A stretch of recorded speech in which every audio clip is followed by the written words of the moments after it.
upper arms were pretty rusty. They had some surface rust. I think the car sat in the garage for a long time. This is really the only part that really shows when you open the hood. So I spent some time on those with I used this flapper wheel, and then also a flat file on some of these flat areas, just a rasp to get them flattened out because they got a little bit wavy when I sanded on them. And then I hit them with some 80 grit. Just sanded them with 80 grit to finish them out. And, now they're ready for powder coating. 60 minute man. 60 minute man. Okay, so we've got it all prepped and cleaned up underneath the fender wells in the engine bay.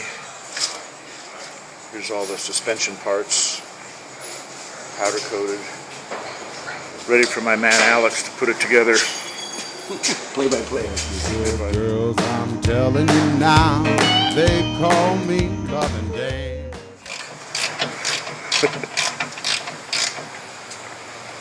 Alex was good enough to come in on his day off to put this together for us.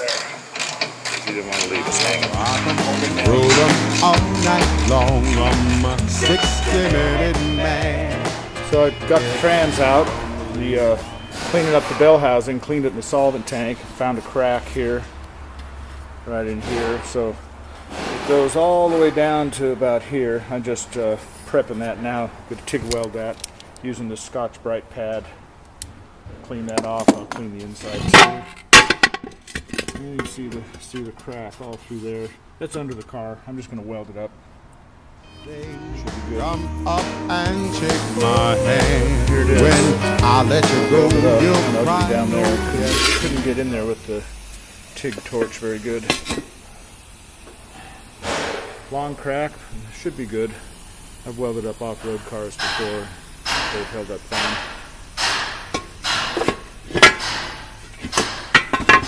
And I had a crack here that I welded and then I sanded that because the mating surface there was critical.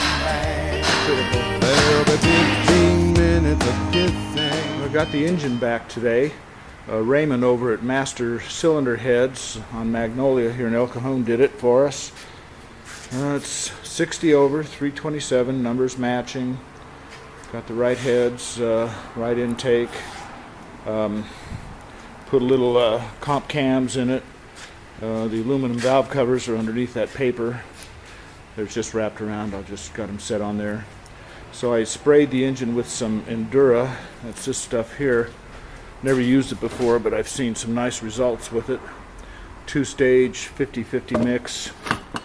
You mix the catalyst with it. 50-50, that's it. No thinning or anything. Just use that little gun right there. And, just sprayed it, so I'm going to let it go off here for a little bit. And then I'll give it another coat. A few little light areas. Probably hard to see in this light, but anyway, should be a nice little engine. Gave us a good price on it, under $2,000 for the long block. Got the did the valves, new valve seats and new valve guides. Got a new set of valve springs, stock rockers. So it's a 300 horse 327. We checked the numbers. Of course, we're numbers matching. We talked about that. Blocking off that back vent because he's putting these other valve covers on with vents in those. Didn't want to run the vent to the carburetor. We will put a smog valve on it. Put an electronic ignition module in it.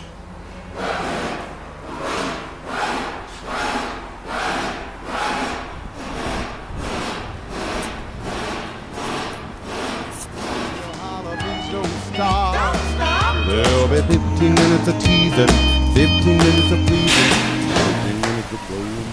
Well, it's a cold and windy day here in San Diego. Look out there.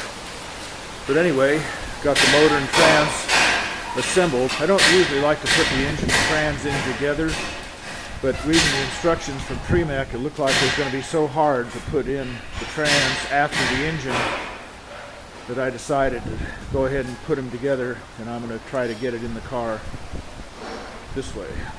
Anyway, nice Tremac 5-speed overdrive trans. Got the Corvette, early Corvette shifter adapter. Oh, there it is. There, it moves the shifter over. Normally the shifter sits right there in the middle, so they move it over so that it comes out in the stock tunnel location on the Corvette. All bolted up. Had to use some special bolts. The bolts they gave me, one of them wouldn't work. You see the repair on the bell housing on the bottom. Well, anyway, here we go. And then I'll rock 'em, roll 'em all night long. Well, okay, it's in. It was kind of gnarly. The transmission was a real tight fit into the tunnel. I actually had to had to pull it back out halfway in and cut a couple of nubs underneath the fender wells. And I'm getting things hooked up. I'm just about there. I got to get the fuel pump, carburetor on it, fuel lines. Got to make new fuel lines probably. Radiator needs to go in the shroud. But all in all, looking pretty good, I think. Probably today's Saturday. It's about 6:30 on Saturday night, so I'm going to probably start it on Monday. Hopefully it runs good. Prime the water pump.